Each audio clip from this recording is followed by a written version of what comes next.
오늘 우리에게 준 하나님의 말씀은 믿음은 절망을 넘어섭니다 라는 제목의 말씀입니다. 오늘 말씀을 통해 함께 은혜를 받도록 하겠습니다.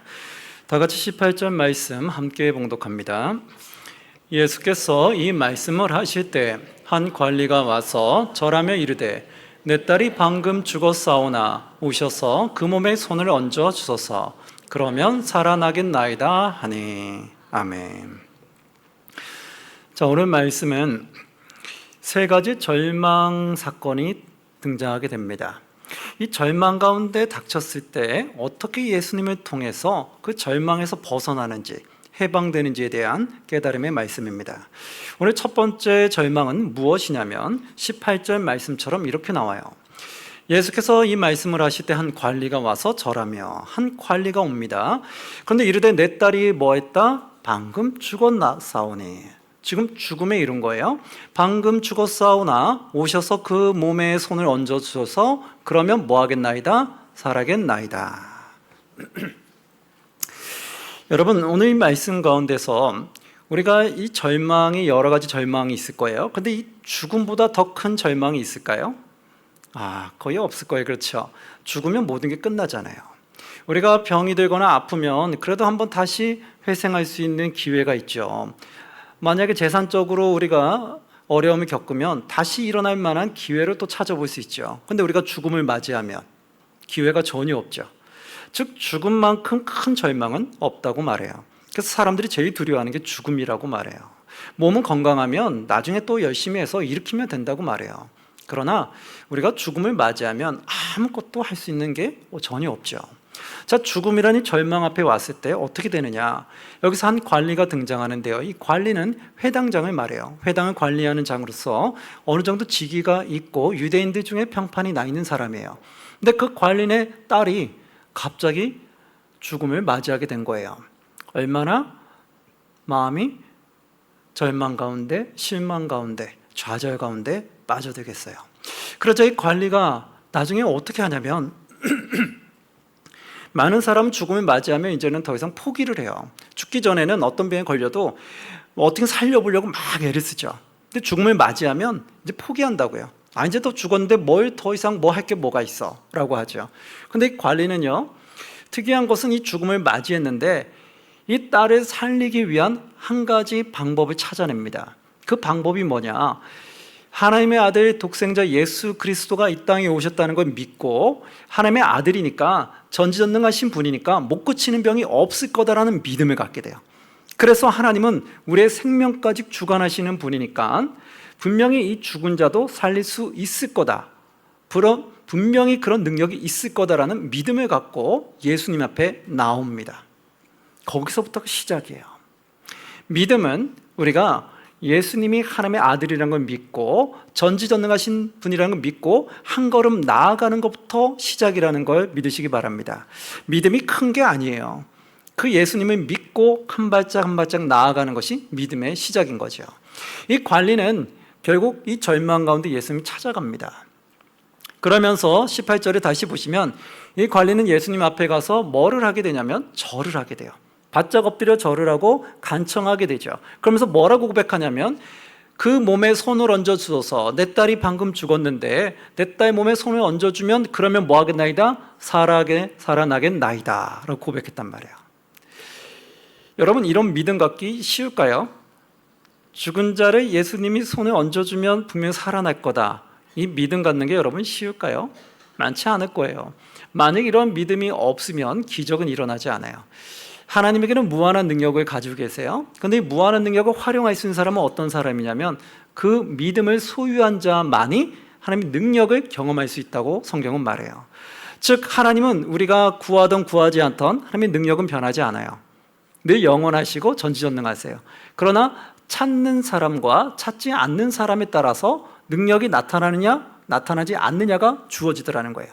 여기서 이 관리인은 예수님을 찾았다라는 거예요. 그게 제일 중요한 거예요. 우리가 믿음이 있다면 어떠한 절망이 찾아왔을 때 제일 먼저 누구를 먼저 찾아야 될까요? 바로 예수님을 찾으시길 바랍니다. 여호와를 찾는 것이 우리가 믿음의 시작이에요. 믿음이 있으면 찾게 되어 있어요. 그리고 관리는 죽은 딸이 예수님이 손만 얹어주면 살아날 거라는 확실한 믿음을 가졌어요. 그러니까 예수님이 그 믿음을 보시고 결국 관리인 집으로 같이 따라가게 돼요. 그런데 이 관리인 집으로 가는 상황 중에 한 사건이 또 일어납니다. 무슨 사건일까요? 20절 말씀 함께 봉독합니다. 12해 동안이나 혈루증으로 앓는 여자가 예수의 뒤로 와서 그 겉옷가를 만지니. 아멘. 자, 두 번째 뭐냐면 이제 관리인 집으로 가는데 12해 동안 혈루증을 앓는 여자가 예수 뒤로 왔어요. 여기서 혈루증은 뭐냐면 하혈을 하는 건데 이 하혈이 멈추지 않기 때문에 큰 위독한 병이 돼버리고 그때는 의술이 많지 않다 보니까 그걸 잘 고치지를 못했어요. 그러다 보니까 그 유대인들 중에서는 그것을 부정한 자라고 이렇게 칭하게 됐어요. 그러니까 혈루증에 있는 자는 부정한 자로 취급을 받으면서 많은 사람들한테 이제 외톨이가 돼버려요. 경계의 대상이 돼버리죠. 그런데 이 몇 년이 걸렸냐면 이거 12년 동안 걸렸다고 해요. 여러분, 우리가 고치지 않는 병이 있을 때 12년 동안 그 병을 앓는다고 하면 얼마나 힘들까요? 마가복음에서는 이렇게 나와요. 그 여인이 이 병을 고치기 위해서 자신의 온 재산을 다 허비했다, 이렇게 나와요. 여러분도 만약에 병 중에 고치기 힘든 병이 걸리면 여러분 어떡하겠어요? 그냥 내버려 두시겠어요? 어떻게든 내가 재산이 있으면 무언가 찾아서 고쳐보려고 노력하시겠어요? 고쳐보려고 노력하죠. 여러분의 가족 중에 누군가 고치지 못하는 병에 있어요. 그러면 그 병을 그냥 내버려 두겠어요? 아니죠. 정말 이렇게 많이 알려진 의원에 쫓아가든지 아니면 무언가 몸에 좋다라는 것을 사서 먹여보든지 뭔가 어쨌든 살려보려고 노력하잖아요. 그렇게 하는 이유는 뭐예요? 돈보다 생명이 더 소중하다고 보기 때문에. 그 생명을 살리기 위해서 우리의 온 재산을 다 쏟아부을 때가 있죠. 근데 재산을 쏟아부어서라도 건강하게 살아나면 다행인데 건강하게 살지를 못하면 어떻게 돼요? 다 힘들어지는 거죠. 그게 바로 절망이라고요. 이 여인은요 12년 동안 안 해본 게 없다라는 거예요. 의원도 쫓아다녀보고 먹을 것도 먹어보고 막 여러 곳을 쫓아다녔어요. 그래서 자신의 가지고 있는 온 재산을 다 소비해버렸어요. 그런데도 고쳐지지가 않는 거예요. 그럼 이때쯤 되면 여러분 어떻게 되겠어요? 낙심이 찾아오겠죠. 절망되겠죠. 재산은 벌써 다 잃었고 그러나 재산을 다 썼는데도 내 몸은 아직 안 고쳐졌고 여전히 내 병은 그대로 있고 그럼 여러분 이 상황 속에서 절망하지 않을 사람이 몇 명이 되겠어요? 대다수 다 낙심할 거예요. 근데 그때 누구를 바라봤냐면 하나님의 아들 예수 그리스도가 이 땅에 오셨다는 걸 들었어요. 메시아로서 왔는데 못 고칠 병이 없다는 병이에요. 그는 하나님의 아들이기 때문에 신적인 존재이기 때문에 고치지 못하는 병이 없다라는 거예요. 이 여인이 그 소식을 들었어요. 그리고 나서 하나님의 아들 예수라는 걸 믿기 시작했어요. 그래, 저 예수는 하나님의 아들 메시아이기 때문에 분명히 나의 고치지 못하는 병도 예수님한테 다가가면 분명히 치유할 수 있을 거야 라는 믿음이 생기게 되죠. 여러분, 믿음이 생기게 되면 이제 예수님한테 어떻게 하게 된다고요? 나아가게 된다. 우리가 어려움에 빠졌을 때 믿음 있는 자는요 예수님 앞에 나오게 돼 있어요. 근데 우리가 어려움에 빠졌을 때 믿음이 없으면 예수님을 떠나게 되어 있어요. 그게 참 믿음이 있고 없고의 차이겠죠. 믿음 있는 사람은 힘들면 힘들수록 더 주님을 붙잡게 되어 있어요. 믿음이 없는 사람은 힘들면 힘들수록 주님을 떠나가게 되어 있어요. 그게 믿음이 있고 없고의 차이겠죠. 이 여인에게는 믿음이 들어가다 보니까 다시 예수님한테 점차 오게 됩니다. 그러면서 이제 부정한 자가 사람을 만지면 그 만짐을 받은 사람도 부정해진다고 되어 있어요. 그러다 보니까 이 부정한 자는 사람 앞에 갈 수가 없고 만질 수도 없어요. 그런데 이 여인은 어떻게 되겠어요? 살긴 살아야 되겠고 그런데 다가갈 수는 없고 그래서 어떻게 하냐면 정말 죽을 각오로 사람들의 군중 속으로 들어갑니다. 만약에 여기서 사람들한테 그 발칵되잖아요? 그럼 어떻게 될까요? 돌에 맞아 죽임을 당해요. 얼마나 무섭겠어요. 그 두려움 속에서 죽음을 각오하고 숨어서 사람들 군중으로 들어가요. 그리고 무슨 생각을 하게 되냐면 20절 말씀처럼 여자가 예수의 뒤로 와서 그 무엇을 만지니 겉옷가를 만지니 21절 보니까 이는 제 마음에 그 겉옷만 만져도 무엇을 받겠다? 구원을 받겠다 함이라. 아멘. 자, 예수님은 몸을 만지는 것도 아니고 겉옷만 만져도 나는 구원받을 수 있다. 이 병으로부터 치유받을 수 있다라는 확실한 믿음을 가졌다는 거예요. 여러분 이것도 쉬울까요? 쉽지 않죠. 누가 옷자락만 만지고 내 병이 치유될 거라고 누가 생각을 하겠어요. 그런데 그 여인은 그런 믿음까지 있었던 거예요. 그래, 하나님도 예수님이 내가 예수님을 만질 수 있는 그런 상황은 안 되겠고 예수님의 겉옷만 만져도 분명히 내 병은 치유될 거야 라는 그 믿음을 가지고 목숨을 걸고 군중 속으로 들어갔던 거예요. 그래 예수님의 겉옷을 만졌어요. 그러자 어떤 일이 일어났냐면 예수님이 겉옷을 만진 것을 알게 되셨고 뒤를 돌아서 여인을 쳐다봅니다. 22절에 보시면 예수께서 그 여인을 돌이켜서 그를 보시며 이르시되 뭐라고 말했냐면 따라 안심하라. 아니 제일 먼저 왜 딸한테 안심하라는 말을 먼저 했을까요? 그 말은 뭐냐고요? 군중 속에서 부정한 자가 와서 사람 속에 있으며 만지면 무슨 일이 일어난다고요? 죽임을 당한다는 거죠. 그러니까 그럴 일이 없을 거라고 먼저 안심을 시키는 거예요. 만약에 예수님이 이 여인이 내 몸을 만진 것을 알아서 사람들한테 이야기해 버렸어요. 이 부정한 여인이 나를 만졌다. 이러면 사람들, 군중들을 그 여인을 끌고 가서 죽이겠죠. 그러니까 어떻게 하겠어요? 예수님 그렇게 하지 않는다는 거죠. 따라 안심하라. 그 걱정의 두려움 속에 있는 걸 알고 있는 거예요. 그러면서 뭐라고 말씀하냐면 내 믿음이 너를 뭐 했다? 구원하였다. 자, 22절 한번 볼게요. 예수께서 돌이켜 그를 보시며 이르시되 따라 안심하라. 내 믿음이 너를 구원하였다 하시니 여자가 그 즉시 뭐 하게 됐어요? 구원을 받으니라. 아멘. 자, 예수님이 치유해 줄 때 무엇을 보셨어요? 너의 무엇이 너를 구원하였다? 너의 믿음이. 그렇죠. 우리가 여러 가지 절망과 어려움 속에 우리는 이 세상을 살다 보면 내 힘으로 해결하기 어려운 일들이 있을 거예요. 그럼 그때 우리는 절망에 빠져요. 내 힘으로 해결할 수 없다는 게 너무나 화가 나고 답답하기도 하고 내 이 상황이 너무 비참하게 느껴질 수도 있어요. 그러니까 이 생을 살고 싶지 않은 그러한 마음이 들어올 때가 있어요. 마귀가 주는 마음이겠죠. 근데 그럴 때 우리는 어떻게 하겠어요? 하나님의 아들 예수 그리스도 붙잡으면 내 힘으로 되지 않는 것이 풀릴 수 있다라는 믿음을 가지시기 바랍니다. 그 믿음이 우리의 절망을 뛰어넘게 할 것이라는 걸 믿으시기 바랍니다. 이 믿음이 우리가 안 생기면 소용없는 거예요. 에휴, 이 절망 속에서 내가 예수님 앞에 가서 기도한들, 매달린들, 붙잡은들 이게 되겠어? 에휴, 내가 지금 몇 년 동안 씨름을 했는데 이 어려움을 해결하려고 예수님 앞에 온다고 해결되겠어? 안 돼, 이거는. 그러면 모든 건 끝나는 거예요. 그럼 우리 믿음 없음이겠죠. 우리는 성전에 나올 때는 믿음을 갖고 나오는 거죠. 믿음 없이 나오는 사람은 거의 없을 거예요. 그럼 우리가 어려운 일이 있을 때 그 믿음이 있음을 우리가 증거하시기 바랍니다. 어려움이 있을 때가 우리 믿음이 가장 드러나기에 가장 쉬운 첫발이라고 말해요. 어려운 일이 없는 사람은 예수님 잘 안 붙잡는다고 해요. 왜요? 내 힘으로 다 해결하는데 내가 굳이 예수님한테 왜 매달리겠어요?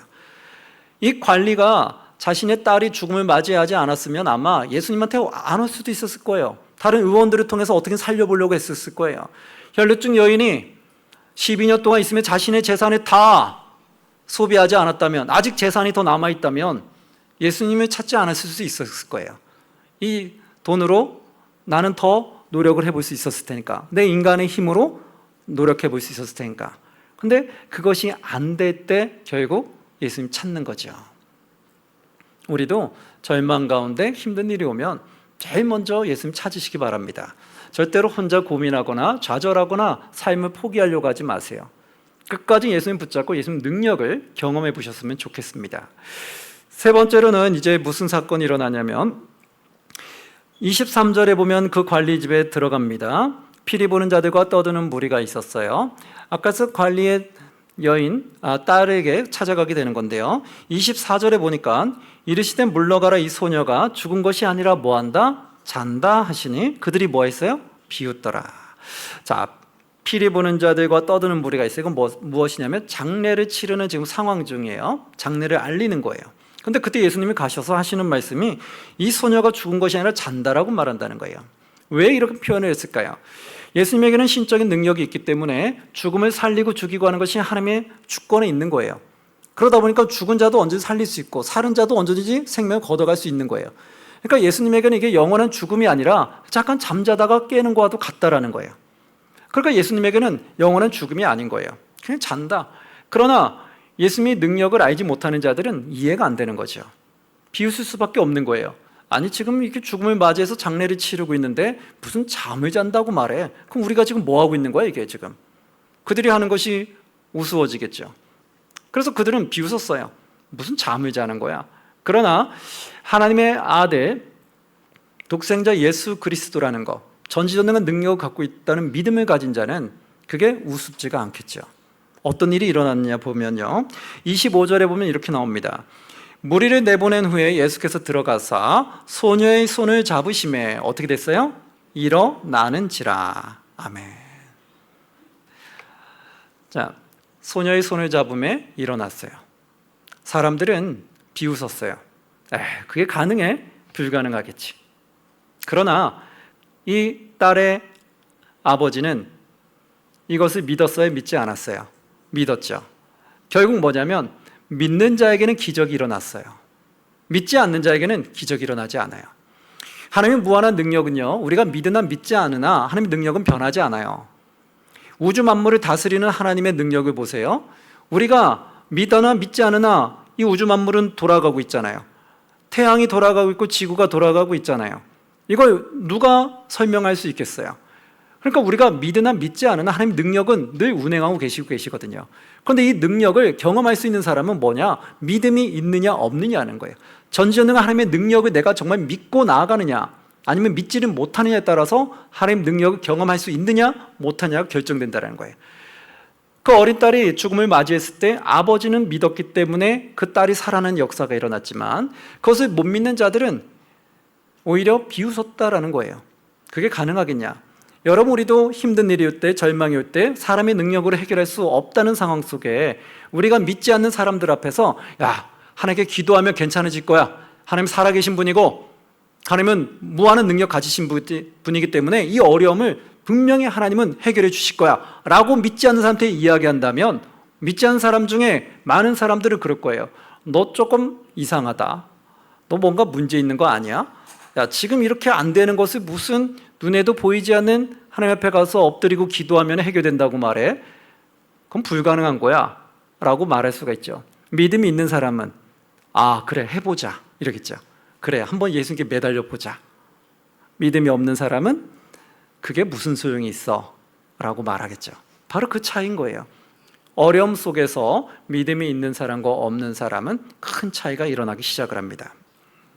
그러면서 결국은 그 소녀의 손을 잡으며 일어나서 살아나게 됐고 26절에 보니까 그 소문이 그 온 땅에 퍼지게 됩니다. 많은 사람들에게 이 기적이 놀랍게 퍼지게 돼요. 죽은 자가 정말 살아나더라. 정말 하나님의 독생자 예수 그리스도는 전지전능하신 분이더라 라는 게 소문이 퍼지게 되죠. 자, 이렇게 사건이 일어난 이후에 마지막에 또 다른 사건이 일어납니다. 우리 한번 27절 말씀 함께 봉독합니다. 시작.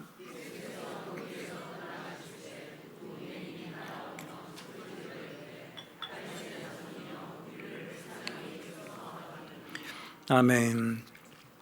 자, 첫 번째 사건은 이제 관리의 딸이 죽음을 맞이한 그 절망 가운데서 어떻게 해결을 받느냐가 나타났고, 두 번째는 12년 동안 혈루증을 앓고 있는 여인이 자신의 재산을 다 탕진한 이후에 그래도 병이 낫지 않으니까 그 절망 가운데서 예수님 찾았을 때 어떠한 일이 일어났는지가 나타나게 됐어요. 세 번째는 뭐냐면 이제 맹인들이 등장을 해요. 앞을 보지 못하는 이 맹인이 예수께서 거기서 떠나가실새 두 맹인이 따라오며 소리질러 이르되 다윗의 자손이여 우리를 모아소서 불쌍히 여기소서 하더니. 자, 다윗의 자손이여 이 뜻은 뭘까요? 바로 메시아를 뜻하는 거예요. 왜냐하면 메시아가 다윗의 후손으로 온다고 알려져 있었거든요. 그러니까 다윗의 자손이여 이러는 건 내가 메시아임을 믿습니다라는 고백인 거예요. 다윗의 자손이여 메시아여 우리를 불쌍히 여기소서라고 소리 질렀어요. 그럼 이들은 왜 메시아를 찾았을까요? 자신들이 앞이 보이지 않는 것이 보이기를 원했던 거고 그걸 고칠 수 있다는 걸 믿었겠죠. 여러분, 우리가 만약에 수많은 병들이 있지만 앞을 못 보는 상황들이 발생되면 여러분 어떨까요? 절망 가운데 빠지겠죠. 앞을 못 보는 상황 속에 절망 가운데 빠지지 않는 사람은 많지 않을 거예요. 지금 우리가 몸이 아프다고 해도요, 지금 눈에 보이니까 가족들을 볼 수 있고 손주들을 볼 수 있고 예배 자리에 나올 수 있잖아요. 찬양하는 모습을 볼 수 있잖아요. 근데 우리가 앞을 못 보게 되면 다 막히죠. 사랑하는 가족들을 못 보죠. 손주들도 못 보죠. 찬양하는 모습도 못 보죠. 왔다 갔다 하는 데 있어서 사물에 있어서 여러 가지 부딪히는 데서 수많은 어려움이 오죠. 그럼 여러분 만약에 앞을 못 보게 되면 이 상황 속에서 여러분 낙심되고 절망되지 않을 사람이 몇 명이 될까요? 많지 않을 거예요. 그렇죠? 지금 오히려 앞을 보이는 게 너무 감사할 거예요. 몸이 좀 아픈 게 낫지 앞이 안 보이는 것보다는 몸이 좀 아픈 게 낫다라고 오히려 그렇게 생각을 할 거예요. 그런 것처럼 우리가 앞이 보이지 않으면 누구나 다 절망 가운데 빠집니다. 이 두 맹인도 앞이 보이지 않다 보니까 아무것도 볼 수가 없는 거예요. 그러니 절망 가운데 살아가는 사람들이었어요. 근데 그들이 또 들은 소문이 있어요. 하나님의 아들 독생자 예수 그리스도 이 땅에 오셨대. 그는 신적인 능력 갖고 있기 때문에 못 고치는 병이 없대. 그에게만 가면 다 모든 것이 해결될 수 있대 라는 소문이 들었어요. 두 맹인은 그걸 믿었어요. 그래서 예수님 지나갈 때 다윗의 자손이요 우리 불쌍히 여겨주옵소서, 어떻게 해서든지 고침을 받고 싶었고 고칠 수 있다는 믿음이 있었기 때문에 소리를 질러 외쳤다는 거예요. 그때 예수님은요 바로 거기서 대답하지 않고 집으로 들어갑니다. 그러자 맹인들이 따라 들어와요. 근데 예수님이 거기서 고치기 전에 뭐라고 말했느냐가 제일 중요해요. 한번 보시면 28절 함께 봉독합니다. 예수께서 집에 들어가심에 맹인들이 그에게 나아오거늘 예수께서 이르시되 내가 능히 이 일 할 줄을 믿느냐 대답하되 주여 그러하오이다 하니 아멘. 자, 예수님이 병을 고치기 전에 제일 먼저 뭘 물었어요? 예수님은 못 고치는 병이 없죠. 신이신데. 근데 뭘 물어봤냐면 그들에게 예수께서 이르시되 내가 능히 이 일 할 줄을 믿느냐, 내가 너희 눈을 뜨게 할 줄 정말 믿느냐라고 먼저 그들 믿음을 먼저 물어봤어요. 그러자 뭐라고 해요? 주여 그러하오이다. 예수님이라면은 내 눈을 뜨게 한다는 걸 믿는다는 거예요. 여러분 정말 절망 가운데 있고 아픔 가운데 있고 고난 가운데 있으신 분이 있습니까? 그러면 그 고난을 예수님 옆에 나아가면 해결함을 받을 수 있다는 걸 믿으십니까? 믿으시기 바랍니다. 그 믿음대로 우리는 구원을 받을 수 있는 거예요. 그 믿음이 없으면 하나님의 능력은 무한하지만 경험을 못하는 거예요. 그 믿음이 있을 때 무한한 하나님의 능력을 경험할 수 있다는 거예요. 그래서 예수님은 충분히 고칠 수 있는 능력이 되시지만 먼저 믿음을 묻는 거예요. 내가 너를 고칠 수 있다는 그 능력을 네가 믿느냐, 내가 하나님의 아들이라는 것을 너가 정말 믿느냐라는 걸 먼저 물어봐요. 믿습니다 라고 하니까 치유하기 시작하죠. 29절에 보면 이렇게 나옵니다. 이에 예수께서 그들의 눈을 만지심에 이르시되 너의 무엇으로 되라? 믿음대로 되라 하시니. 자, 분명히 눈을 만지고 치유하는 사건 중에 결론은 무엇에 맡기냐면 그 맹인의 믿음으로 맡깁니다. 너의 믿음대로 되라. 그러니까 그들이 난 치유를 해주지만 그들이 믿음이 없으면 치유가 되는 거예요? 안 되는 거예요? 안 된다는 거예요. 그러나 믿음이 있으면 치유가 된다는 거예요. 모든 것들은 뭐에 달렸느냐? 우리의 믿음에 달렸다. 나의 힘든 상황 속에 예수님 앞에 나아가면 그 문제가 해결될 거라는 그 믿음이 있다면 예수님이 해결해 주실 거고, 믿음이 없다면 우리는 해결함을 받을 수가 없다라는 거예요.